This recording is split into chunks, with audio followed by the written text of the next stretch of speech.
Hey everyone, today I'm reviewing The Good, the Bad, and the Downright Ugly in Peter Boghossian's A Manual for Creating Atheists.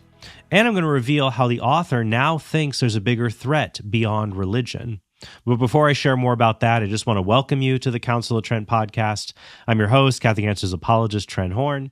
And if you want to help us produce new episodes, please subscribe to our channel and consider supporting us at TrentHornPodcast.com. I also apologize, I'm getting over a cold, which is why I might sound a little off in this episode. So I reviewed this book back in 2014, and I want to revisit it because the book does have some good elements that I agree with when it comes to discussions between Christians and atheists, or discussions between anyone for that matter. And that's the thing, this book is not about creating atheists per se. Boghossian states his goal this way: the goal of this book is to create a generation of street epistemologists, people equipped with an array of dialectical and clinical tools who actively go into the streets, the prisons, the bars, the churches, the schools, and the community, into any and every place the faithful reside, and help them abandon their faith and embrace reason." End quote. Epistemology is a discipline within philosophy that focuses on defining knowledge and figuring out how we know what we know. Rather than blindly shout a conclusion, like a street preacher, I guess, a street epistemologist helps others reliably acquire knowledge about the world. When it comes to that goal, he'll find no opposition from me. I'm always happy when people double-check evidence and scrutinize the reasoning that they use to get it to a certain conclusion. I find one of the best ways to do that is to ask people questions. What do you think? Why do you think that? What do you think helps to identify and examine the facts, and the question, why do you think that, tests whether sound reasoning is being used. This is also called the Socratic method, and Boghossian seems to have firsthand experience with it. According to Portland State University's website, where Boghossian previously taught, he earned a doctorate in education while developing Socratic techniques to help prison inmates increase their reasoning abilities so they could see the error of their ways and hopefully commit fewer crimes in the future. So Boghossian's ability to use the Socratic method is on display in most of the chapters through sample dialogues between himself and people he says exhibit poor reasoning abilities. Boghossian also gives would-be street epistemologists advice that I would give to anybody who's learning apologetics. For example, you don't need an answer for every objection, and you should humbly admit ignorance when it happens. In Boghossian's words, quote, "You need to become comfortable in not knowing and not pretending to know." I agree. In fact, when people ask me what to say in a conversation when they don't know something, I tell them it's fine just to say, "I'm not sure about that." You can also say, "That's a really good question, and I know other people have looked into this issue more than I have, and since I want you to have a really good answer, I'd like to look into that and research it more and get back to you. What would be a good way for me to do that?" Remember, the path to the truth is a journey, not a race. So we can take as long as we need in our conversations to get there. That's why I enjoyed my conversation with Anthony Magnabosco several years ago here on this channel. Magnabosco uses Boghossian's street epistemology as an atheist in order to engage in thoughtful dialogues with religious people. You can check out his interview on the channel for more about that. But Boghossian's street epistemologists have a very specific mission just beyond helping people think more clearly. Boghossian writes, "Your new role is that of an interventionist, liberator. Your target is faith. Your pro bono clients are individuals who've been infected by faith." And that's where the book starts to go downhill. So let's go to the bad parts of the book. Throughout the book, Boghossian says that the quickest way to make someone an atheist is to attack not their religion or their idea of God, but to attack their faith. That's because faith, he says, is ultimately what grounds all religious claims. So if you can discredit faith, you discredit any religious conclusion. But what is faith? According to Boghossian, faith is belief without sufficient evidence.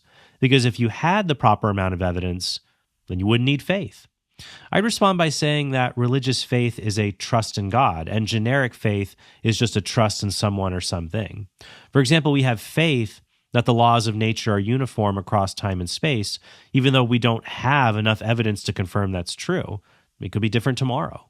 We also have faith in people and things that they will act properly or tell us the truth. Most of what we know comes from the faith we have in other people reliably telling us things we can't prove for ourselves. Now, Boghossian denies faith is a kind of trust. He claims faith is actually a kind of knowledge, but that's not true. Faith is the way people justify claims of religious knowledge. For example, a Christian might say, I have faith in what the Bible or the church says, or I have faith in what Jesus revealed to me in my heart. In these examples, faith is just a trust in a certain kind of evidence that's used to justify religious claims, be it testimonial or experiential. I also cover this at length in my response to Matt Dillahunty's slogan, Claims Aren't Evidence, so be sure to check out that episode on my channel if you want to go deeper on the topic. Boghossian, though, gives the issue a rather nasty spin when he defines faith as pretending to know what you don't know. Here's him using that definition of faith in one of his older talks on the subject. The word faith is in desperate need of being clarified. Currently, the definition that's currently used is belief without evidence, or something like this.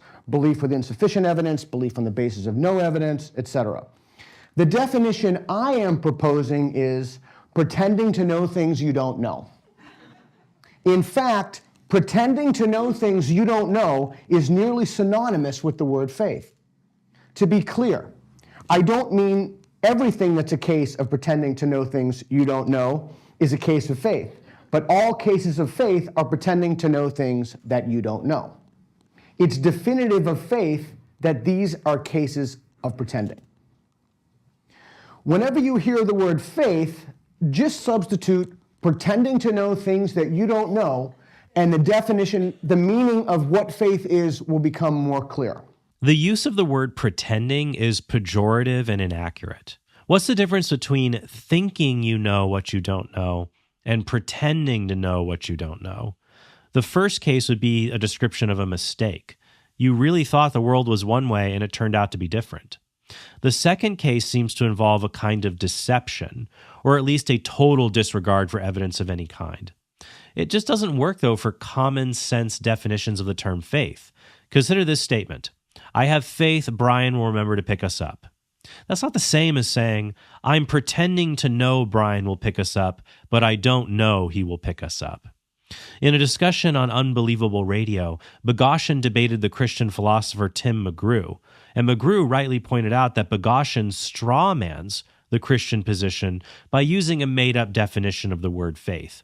Here's part of their exchange. You start talking about definitions of faith, and I found those really puzzling in a lot of ways. They're non-standard. I don't know anyone who, outside of you and perhaps you're following online, who would define faith as pretending to know things you don't know. And so I found that a really puzzling start, and a lot of the work then is predicated on that definition. Yeah, there are two. That's the second definition, and Tim writes chapter 2.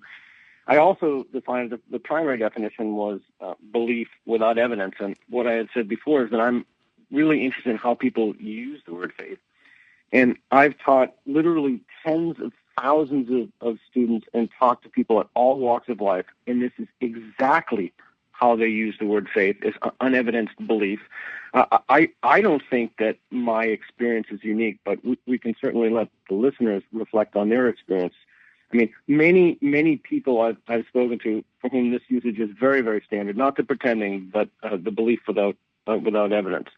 And this is how literally billions of people use the word faith this way, and that's what I wrote about, how people use the word. Yeah, well, I've got a whole bunch of problems with that. First of all, Peter says this is how billions of people use the word. Not in my experience. In my experience, maybe Ambrose Bierce and Mark Twain used it that way as a satirical bit, as a joke. But here you're taking a term with a reasonably well-established semantic range, and you're substituting for it a definition that no serious believer has ever endorsed or ever would. We can go, if we want to just have lexical definition, we can go to the OED, which has surveyed actual usage, and the primary definition there is complete trust or confidence in someone or something. And I think that's fine, and that goes back to a New Testament usage of the word pistis as trust, which is a very common meaning for it throughout the New Testament. Defining faith as pretending to know what you don't know implies that people of faith are not sincere.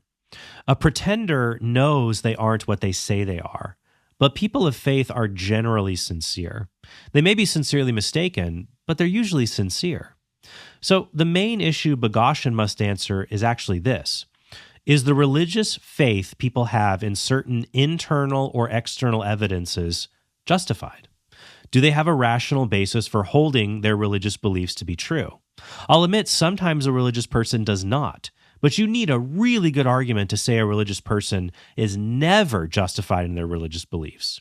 Boghossian's main argument for the claim they're never justified is that because knowledge acquired by faith arrives at contradictory conclusions, such as the Christian affirmation Jesus is God and the Muslim denial of that proposition, this means faith leads many people into error, so it can't be trusted. But by that logic, reason is unreliable, because philosophers use reason and arrive at different conclusions about all sorts of things. All a lack of consensus proves is that some people make faulty inferences based on faith, not that we shouldn't have faith in either religious testimony or religious experiences. But what if the street epistemologist encounters someone who has given a reason for the hope within, 1 Peter 3:15, and doesn't just rely on a gut feeling? According to Boghossian, the street epistemologist doesn't have to worry about those reasons because, as Boghossian puts it, quote, in the last 2,400 years of intellectual history, not a single argument for the existence of God has withstood scrutiny. Not one. Aquinas' 5 proofs, fail. Pascal's wager, fail. Anselm's ontological argument, fail. The fine-tuning argument, fail. The Kalam cosmological argument, fail. All refuted, all failures, end quote. I hate when people, especially philosophers and academics who should know better, do this. It often reveals an anti-religious bias in philosophy and other disciplines. The Catholic philosopher Ed Feser points out how in other philosophical issues, minority views are never totally written off. People are sympathetic to them and think maybe one day they could be suitably defended. But academics love to pronounce the death of any possible case for God. Besides, Boghossian doesn't come anywhere close to showing these arguments have been refuted. His approach to this is embarrassingly bad. I mean, I was excited to read that paragraph to turn to the footnote for that statement and see the evidence for such a dramatic claim. But when I got there, I was dumbfounded. Aquinas' arguments are just described. They're not refuted. Boghossian neither critiques the arguments nor even provides a reference to a critique like Anthony Kenny's book on the subject, or even the terrible critiques that Dawkins offers in The God Delusion. He just describes them and that's it. And according to Boghossian, the late cosmologist and atheist Victor Stenger is said to have refuted the fine-tuning argument in his 2011 book, The Fallacy of Fine-Tuning. But Stenger doesn't refute the fine-tuning argument so much as he attacked its central premise that the universe is finely tuned for life. In doing so, Stenger went against other well-known non-theistic cosmologists like Stephen Hawking or Martin Rees, who at least accepted the universe was fine-tuned for life, even though they don't think God was the fine-tuner. Also, Stenger's own book, The Fallacy of Fine-Tuning, has been rebutted by astronomers like Luke Barnes. That was a point I raised actually in my debate with Dan Barker many years ago. I knew that Barker would cite Stenger's work against the fine-tuning argument for God, so I kept a copy of it in my podium, and I noted how other competent experts in this field have rejected Stenger's conclusions. In regard to the Kalam cosmological argument, Boghossian simply says, the possibility that the universe always existed cannot be ruled out, and then calls this the death knell of the argument. He makes this claim, though, without bothering to critique the scientific or philosophical evidence for the finitude of the past. He doesn't even bother to reference somebody who has tried to do that. I was hoping that Chapter 7, which he calls Anti-Apologetics 101, would provide at least some solid answers to arguments in defense of the faith. But here, too, I was sorely disappointed. In answer to the question, why is there something rather than nothing, Boghossian simply quotes Adolf Grunbaum and says there's no reason to think a state of something needs to be explained, but pure nothingness does not have to be explained. This just shows a woeful lack of understanding of the principle of sufficient reason, since positive states usually require explanations, and negative states usually do not require them. While there are serious and thoughtful critiques of natural theology, Boghossian fails to make one. Distressingly, he doesn't even seem to be aware of such critiques. The closest he comes is Victor Stenger's book, God, the Failed Hypothesis. though I would say a book like Graham Oppy's Arguing About Gods is far superior to it. And now we turn to the ugly parts of the book. It's one thing to be wrong. It's another thing to have a nasty attitude about it. The anti-religious rhetoric in the Manual for Creating Atheists is truly over the top. For example, Boghossian says that if a street epistemologist doesn't convince someone to give up his faith, then the person is either secretly giving up his faith while trying to save face, or the person is literally brain damaged.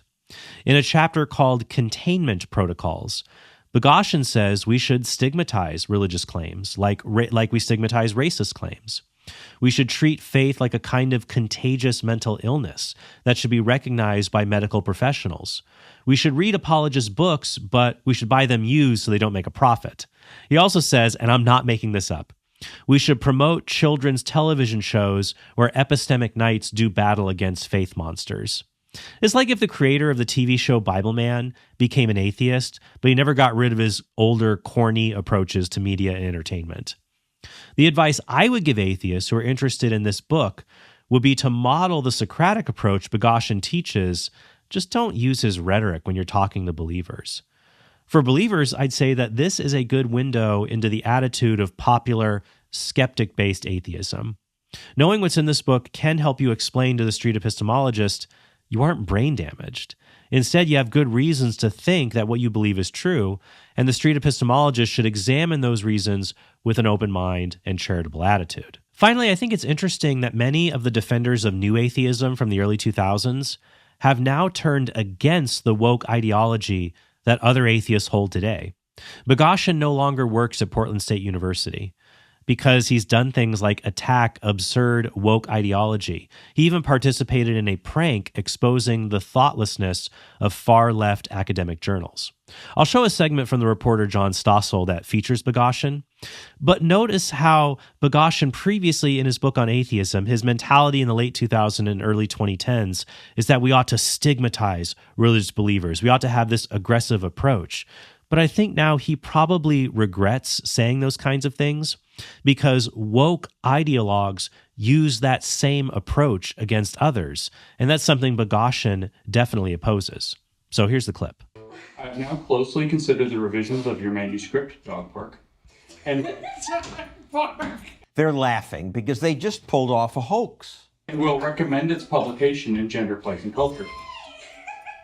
They'd sent so-called research to 20 prominent journals in women and gender studies, race studies, sexuality, fat, and queer studies for this journal of social work. We rewrote a section of Mein Kampf as intersectional feminism, and this journal has accepted it. Think about if you did this to civil engineers with bridge building. They would have thanked us, right? Because they're driving over the bridges with their families, so they don't want the bridges to collapse. But the grievance study journal editors, instead of admitting that they'd published nonsense, criticized the hoaxers. You clearly engaged in flawed and unethical research. That was our whole point. A dozen of Peter's fellow professors wrote an anonymous letter attacking him, and the school newspaper ran it with this cartoon depicting Peter as a clown. You're part of the clown car of hoax writers engaging in fraudulent, time-wasting, anti-intellectual activity. Right, they just described their own discipline. And in a recent interview, Boghossian admits that atheists were mistaken when they thought that the death of religion would usher in an age of rationality. It'd be unfair for me to say that the new atheists perhaps cleared a path by killing God again for these new religions these new quasi-religions, pseudo-religions to flourish. 100%. Is there a link? It's absolutely true. And I think there was a Pollyanna attitude that many new atheists had that somehow will bury God, to borrow a turn of phrase from Nietzsche, and everybody's going to be living in some rational paradise. Little did anybody know at that point, although the canaries in the coal mine were in the new atheist movement, the skeptical movement, we started to see this in the very beginning, that what would replace it would be horrific. I mean, it would just be, look with the kind of things that we're dealing with now. And so the substitution hypothesis is when you get rid of the Abrahamic traditions or whatever is traditional religion in a country, something else will come in, some other form of irrationality will come in and substitute for what was lost, because the default is you just have to believe in something. Rationality or religion? It doesn't have to be irrational, does it? Or another No, it would have to worldview. be. It would have to be a worldview that wasn't substantiated by the evidence, because that's what substitutes it. Okay, so if you're fighting now, not just as you were fighting in the universities, you're fighting across the world to defeat these new pseudo religions. What are you going to replace them with? Oh, that's a great question. Man is by nature a religious creature. If you take away the true religion, human beings will just invent their own false religion to replace it. I think that many atheists who are committed to the rigorous use of reason will see that dogmatism and uncritical thinking are not a religious problem. They're a human problem. Hopefully, this will encourage those atheists to accept elements of a kind of Christian realism they agree with, like the biological reality of sex or the failure of things like critical race theory and Marxism. And that can lead them to giving the most rational forms of religious thought a fresh look. All right, I hope today's episode was helpful, and if you enjoyed it, definitely subscribe to our channel and like today's episode. Thank you all so much, and I hope that you have a very blessed day. Hey, thanks for watching this video. If you want to help us produce more great content like this, be sure to click subscribe and go to TrentHornPodcast.com to become a premium subscriber. You'll help us create more videos like this and get access to bonus content and sneak peeks of our upcoming projects.